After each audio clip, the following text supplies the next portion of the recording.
This meeting is being recorded. Hi, this is Andrew Gumbs with another episode of Artificial Intelligence and Cybersurgery podcast, webcast, still a bit of a debate. We're the first journal dedicated exclusively to artificial intelligence and surgery, and my co-host, Dr. Vincent Grasso, will introduce our guest. I should say I'm Dr. Andrew Gumbs. Take it away, Vincent. Sure. Hi, thanks, Andrew. Dr. Vincent Grasso. I'm social media director and director for strategy for our very cool journal. I have to say, though, Andrew, I'm calling from Santorini. So I happen to be in Santorini at the Kadikis group hotel, the Komata, which is beautiful. And I wish I could show you outside, but then we would be talking about Santorini instead of our special guest. So it's a pleasure to introduce Stefanie to our podcast. And Stefanie happens to be full professor for translational surgical oncology and director at the National Center for Tumor Diseases in Dresden, amongst other things that she's doing. But at least that's the intro for our podcast. So welcome. It's a pleasure having you, and thanks for taking the time out. Yeah, thanks a lot. I'm happy for the invitation and to talk to you in the next 20 minutes. So Vincent, I have to jump in there. Vincent, he apparently was in Cyprus. Now he's in Greece. So yeah, so I gave the keynote on a very cool AI and healthcare conference at the University of Cyprus, and I was blown away with the innovation going on there. We'll all have to talk about collaborating with them. They're doing monster work in video compression for telesurgery. And I was really very pleasantly surprised. What a great university. So we'll talk about that. But so on the way home, instead of flying back through Athens right away, I decided to stop over in Santorini and see some friends and take my wife here. So that was a nice diversion.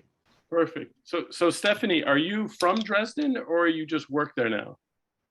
No, I'm originally from Karlsruhe, and I got the professorship in 2017 in Dresden.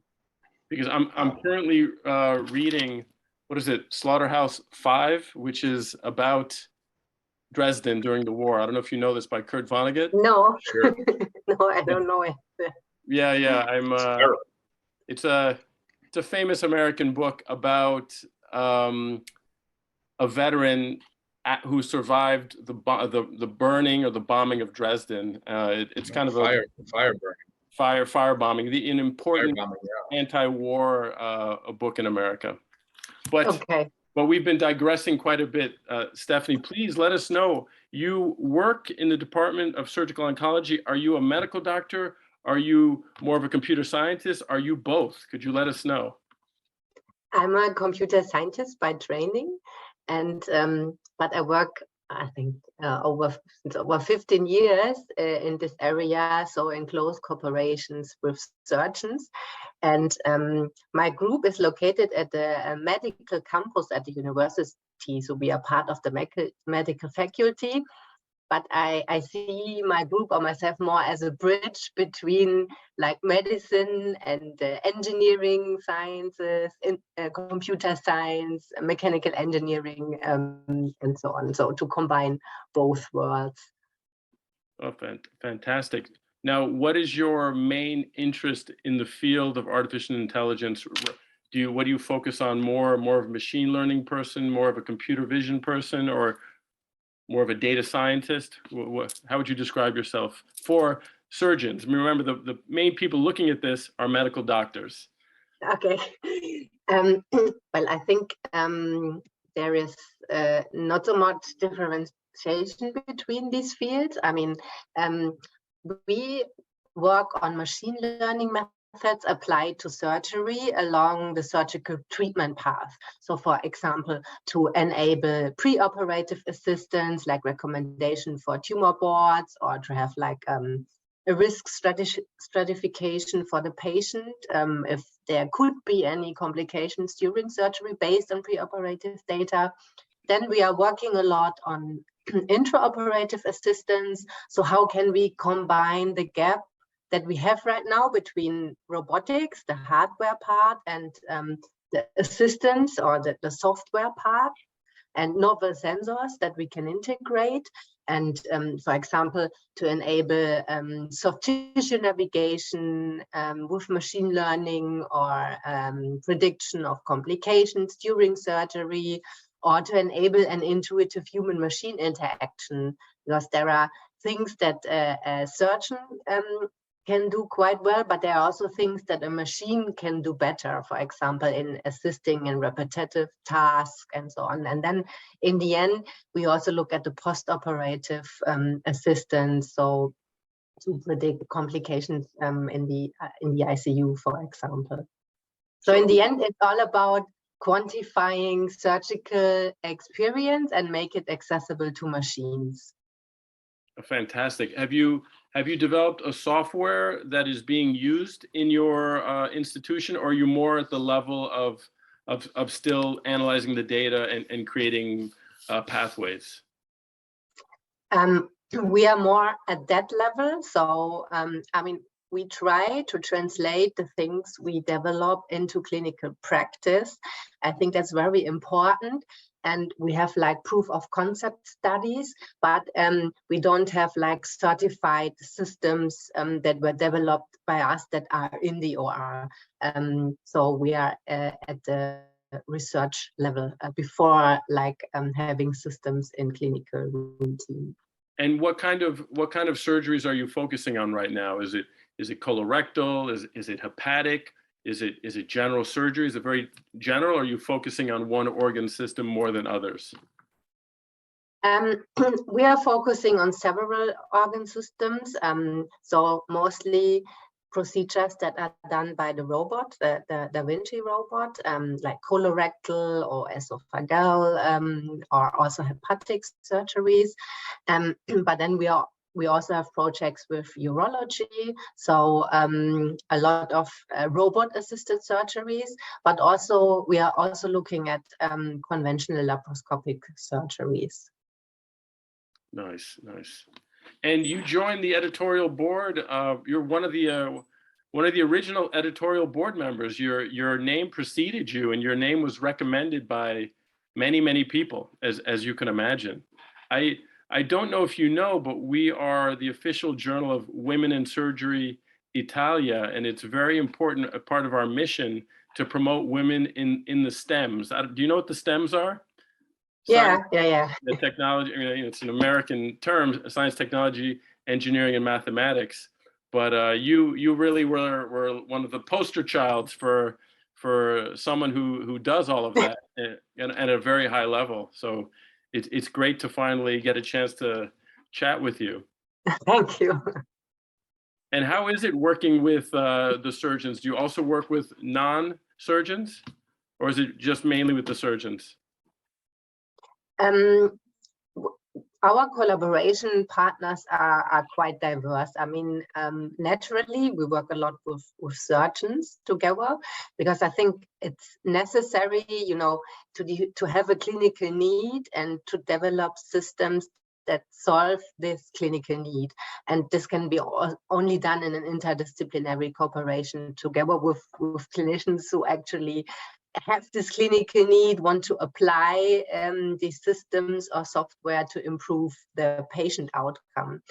But then we are also working a lot like with engineers or computer scientists that work more on like basic methods, for example, in machine learning or for telecommunication.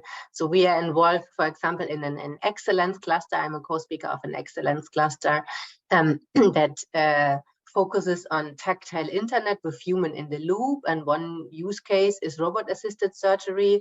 And then there is another research cluster called 6G Live. So they are working on the next generation of 5G, and as you can imagine, telesurgery is also one of the use cases. So the collaboration is quite diverse, also psychologists, because we are working, for example, on training systems for surgery, and they have the expertise, how how do humans learn, and how can we improve the learning curve, what kind of feedback can we give them, and so on. So it's a quite diverse cooperation. between many Your disciplines. center seems very advanced in the field of AI in healthcare. What other centers in Germany would you think of that are at a similar level to you? I mean, one close cooperation partner, and I'm also part of it, is the German Cancer Research Center in Heidelberg. So together with Lena Meyer-Hein, for example, we started a surgical data science initiative in 2016. And there are also centers in Munich, for example, at the Technical University Munich, and Erlangen also opened up a center in AI for healthcare. So I think there are a lot of centers that are already established or are founded recently that tackle such topics, combining AI and healthcare applications, not only for surgery, but for quite diverse applications. So you probably don't know, but I'm actually a professor of surgery. I have an academic appointment at the University of Magdeburg, and I've been impressed at the level of artificial intelligence in healthcare in Germany and France, honestly. So when you look globally, what really are the countries that are leading the charge in this more so than others, in your opinion? You mean AI in surgery in particular? Or yeah, in surgery in particular. I mean, there are strong groups in the US and in Canada, for example. Also, China has a lot of groups tackling this topic, and Europe. I mean, and not only Germany and France, but also in Italy, for example, there are groups focusing on this topic, and in Spain. So I think similar to other fields, these are the major players.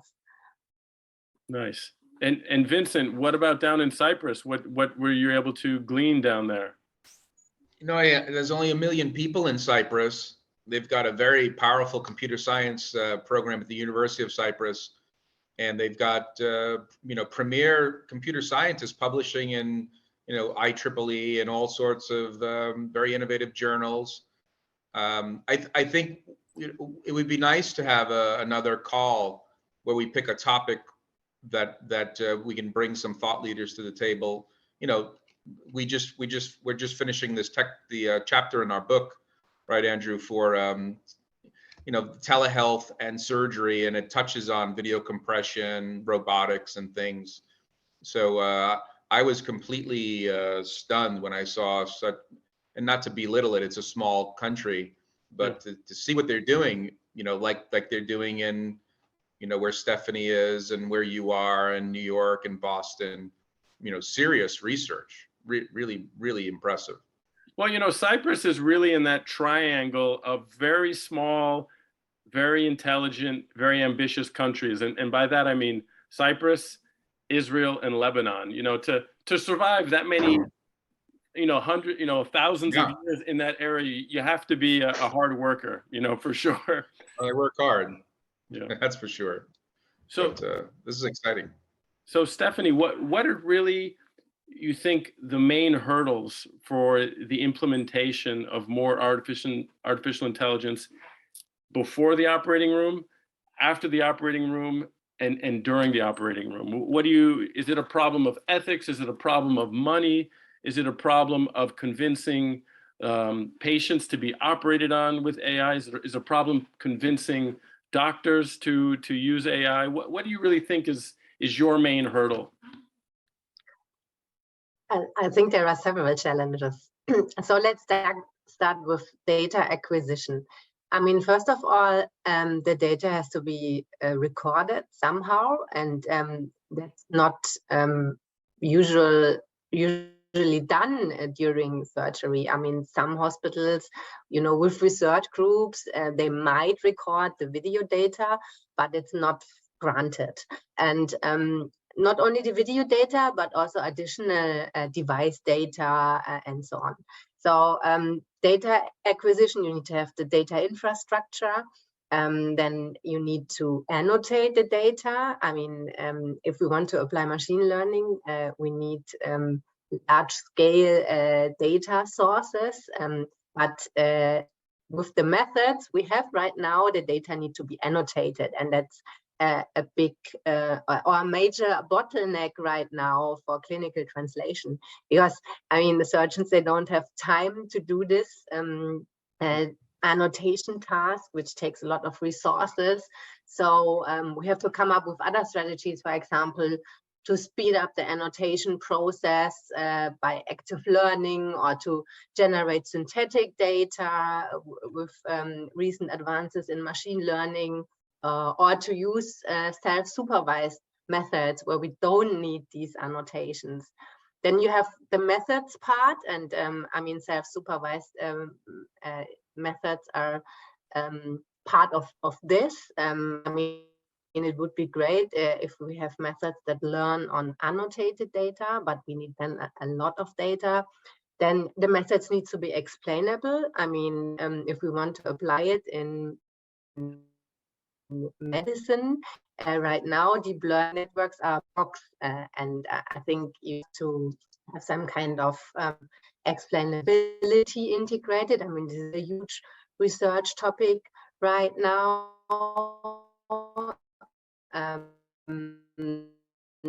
Then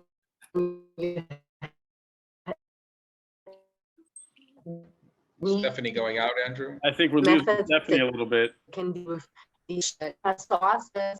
Is it better right now? It's better now. Yeah, it's better now. We just had a bad connection for a second. You're back. Okay. Okay. The methods are a challenge, and then you need to have access also to the devices in the OR. And normally it's a closed system, so you need to have cooperations with industry, you need to integrate the systems, and there are also a lot of regulations you need to consider, the ethics and so on. And in the end, you need clinical studies to show the outcome of the improvement in outcome if the method or the system works. So I think we need to tackle. So we're losing a little bit again, Stefanie. Are you back? Yeah. I think we lost Stefanie a little bit, which is not the end of the world, because we're getting pretty close to the end, actually. She's actually explaining pretty well a lot of the hurdles that she has to deal with on a daily basis. What I wanted to ask her is, I've kind of addressed this in the past with you, is really if AI is being pushed more in the socialized healthcare system or not. I'm trying to, as you know, I'm from New York and I moved to Europe, and I was trying to feel which system is it more of what's going on in America is a better place to develop AI, or is the socialized healthcare system better? She brought up a good point. If you're taking video feed from a laparoscope and you can't encode in that video stream anesthesia data, data, if you can't integrate into that one stream those feeds where this blood pressure is at this time and there's this, all the data that we need, you have to go get it after and then try to stitch it through. It's really hard. And that's the kind of stuff we need to have our organizations push, so that it doesn't become a big battle getting this data integrated and streamed correctly. Otherwise, it's a nightmare stitching it through later on, a nightmare. And getting a good getting good bandwidth is also a hassle, as we can see today. Stefanie, you're back with us. Did you want to finish your thought?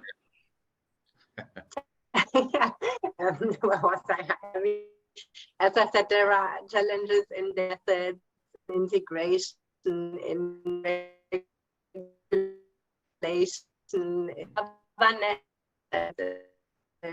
the end, I think I already said this, but but first of all, it would be great the data would be recorded from the beginning. And if you have like a kind of, digital when the patient enters the hospital or even before, so that you have access to the data. And I mean, along with that, there are also challenges regarding privacy and security. This is also not solved yet. And also regarding data from multiple centers. I mean, because there is so much variety in the procedures, depending on the country and on the center and so on, it can only be solved if we have data from multiple centers. Right. And what I was talking to Vincent before, which is the final question I really wanted to ask you, Vincent, of course, if you have another question, I think we have enough time for that. But do you feel that you being in Germany with a socialized healthcare system, that you are at a real advantage to standardize things in Germany and to make advances in AI in healthcare? Or do you sometimes dream about more of an American paradigm, maybe where there's deeper pockets, if you will, but maybe more inequality? What I would just like you to comment, globally on what you think about that. I know that's a loaded question and a tough question to answer, but I think it'd be helpful for our viewers to hear your perspective being in a socialized healthcare system like Germany. I guess we lost her again, Vincent. I don't know. Are you there? I mean, I think it's great to be in a. Yeah, I can hear you. Yeah. I get me? Yeah, we hear you. Okay. I think it's great to be in a socialized healthcare system, but I mean, every system has advantages and drawbacks. But I mean, I think we have to join forces somehow, and as I said, with the multi-center data. And I'm not only looking at Germany, maybe also on a European level, because also the European countries, they have different regulations. I mean, right now we are trying to get like an EU ethics for sharing data between multiple centers in the European Union, and it's really difficult. So it would be great if like these, regulations and so on would be late or anything that make it easier to share data, taking security and privacy to account, that's for sure. I mean, for example, federated learning, I think it's really promising, where you don't share the data but the models. But still, then we here have again the methods challenge that is not solved yet. Listening to you, I realize that we're right now formulating a white paper on ethics, and actually, Vincent, you're leading the charge on the data white paper. It sounds like Stefanie would be perfect. Absolutely. With that, so maybe you guys can be in contact about that, and we'll see if Stefanie has some time to work on that. Maybe you could tell her just briefly what you've gleaned so far with your work with Boston. Yeah, we're trying to really see if we can get our arms around some sort of a standard approach to getting data from the surgical theater. The video, the audio, the data that we need badly, so that there can be a kind of agreed upon standard to present to the universities that we deal with, and create a consortium so that we can approach it not as individual little departments which have no power, but as a collective voice with the thought leaders that at least the journal has, Andrew has aggregated as editors and others. So we'll be in touch to see if we can work with you and your facility on this. It's a very exciting project. Yeah, that sounds great. Great. Okay. Well, I think we've taken much more than the 20 minutes I promised Stefanie. So Stefanie, thank you so much for your patience and for being here with us today. It was really a pleasure to finally get a chance to talk to you a little bit deeper. Thank you, Stefanie. Yeah, thanks for the invitation, and sorry for You again. the bad connection in between. Yeah, it's okay. It's okay. It's okay. It went fine. Perfect. Andrew, we'll talk soon. All right, guys. Have a good one. Take care. Okay. Bye-bye. Bye. Bye-bye.